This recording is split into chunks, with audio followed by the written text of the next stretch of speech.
दोस्तों सीसीआई ने इंडिया के अंदर गूगल की घंटी बजा दी है, जिसकी वजह से उनको मिल गई है 25 जनवरी की डेडलाइन। तो आज से ही शायद आपको एंड्रॉयड के अंदर चेंजेस देखने को मिल जाएंगे। जो भी नए स्मार्टफोन बिकने के लिए आएंगे, मतलब बनेंगे उसके बाद आएंगे, तो अभी से जितनी भी मैन्युफैक्चरिंग होगी वो सीसीआई के रूल्स के हिसाब से ही होगी। इनके ऊपर तो भैया 1337 करोड़ रुपए का फाइन भी लग चुका है, जिसमें 10% ही पे भी कर चुके हैं और लड़ रहे हैं कोर्ट के अंदर। लेकिन जो जो रूल अभी भेजे जा रहे हैं वो इनको फॉलो करने पड़ रहे हैं। तो अब जितने भी एंड्रॉयड मोबाइल मैन्युफैक्चरर्स हैं उनको अब गूगल की सारी ही सर्विसेज बाय करने की ज़रूरत नहीं है, क्योंकि क्या है कि एंड्रॉयड एक ओपन सोर्स ऑपरेटिंग सिस्टम है, जिसके अंदर आपको अगर गूगल की सर्विसेज चाहिए तो इनकी लाइसेंसिंग परचेज करनी पड़ती थी, इसके बाद में ये अपनी सर्विसेज प्रोवाइड करते थे। तो अब सिंगल इंडिविजुअल गूगल ऐप के लिए भी आप पे कर सकते हो या गूगल की सर्विस के लिए भी पे कर सकते हो। मुझे ये सर्विस चाहिए, ये सर्विस चाहिए, मुझे ये नहीं चाहिए, वो नहीं चाहिए। तो इस तरीके से कस्टमाइज़ कर सकते हो और अपना प्लान ले सकते हो। लेकिन ये सारी बातें हैं सिर्फ एंड्रॉयड मोबाइल मैन्युफैक्चरर्स के लिए। हमारा क्या है, हम तो हमारा पर्सनल डिवाइस है, हमें बेचना थोड़ी है,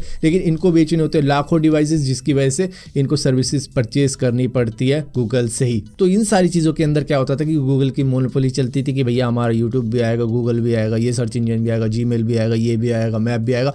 तो इतनी सारी चीज़ें हो जाती थी और बंदा चाहता था कि बस ये मेरा हो जाए, वो गूगल का हो जाए। तो इस तरीके की चीज़ें अब की जा सकती हैं इन मैन्युफैक्चरर्स के द्वारा। और इसी के साथ साथ सर्च इंजन भी अब गूगल का नहीं रहने वाला है। वो चाहे तो किसी और को भी यूज़ कर सकता है और वो चाहे तो गूगल सर्च इंजन को भी यूज़ करवा सकता है। और जो गूगल प्ले स्टोर पे बिलिंग होती थी वो इंडिया के अंदर अब आप किसी थर्ड पार्टी बिलिंग सिस्टम के द्वारा भी की जा सकती है। ऐसा नहीं है कि भैया गूगल के थ्रू ही होएगा प्ले स्टोर की जो भी परचेजिंग होती है उसको।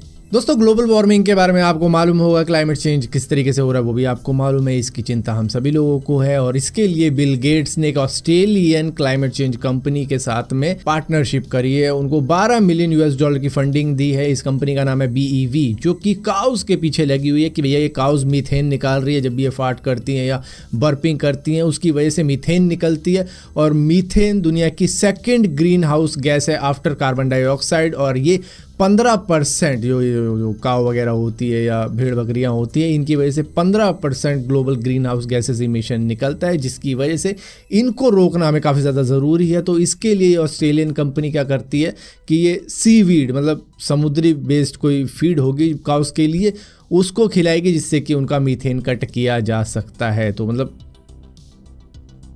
जानवरों के पीछे लग गए हैं अब। दोस्तों नॉर्थ कोरिया के सुप्रीम लीडर कहाँ रहते हैं उसकी लोकेशन तो हर कोई जानना चाहेगा, जिसके लिए गूगल अर्थ ने अब अलाउड कर दिया है सभी को देखने के लिए कि नॉर्थ कोरिया के किम जोंग उन की लोकेशन कहाँ पर है। फिलहाल के लिए इनके ऑफिस की लोकेशन दिखाता है, लेकिन इसके ऑफिस के ही अंदर इनका मतलब घर भी है। एक साइड घर है, एक साइड ऑफिस है, कुछ इस तरीके से कर रखा है। और इस लोकेशन का नाम रखा हुआ है north worker party of Korea complex number 1। यहाँ पर यूएस और साउथ कोरिया का अंदाज़ा है कि मान लो कभी भी अगर आर्म्ड कॉन्फ्लिक्ट हो जाती है और नॉर्थ कोरिया कोई मिसाइल न्यूक्लियर वगैरह चला देता है साउथ कोरिया के ऊपर या किसी और देश के ऊपर, तो इनको मालूम होना चाहिए कि एग्जैक्ट किस जगह पर इनका टारगेट है, उस पर ये मिसाइल दाग सके। शायद इसलिए इन्होंने ये सारी चीज़ें कर रखी है। यहाँ पर 3 गार्ड की पोस्ट भी मौजूद हैं इसी कॉम्प्लेक्स के अंदर और 600 मीटर की एंट्री रहती है गेट से इनके ऑफिस की। और वहीं पर साइड में इनका रेजिडेंट भी है, पार्क के साइड ही, जो कि ग्रीन ग्रीन सा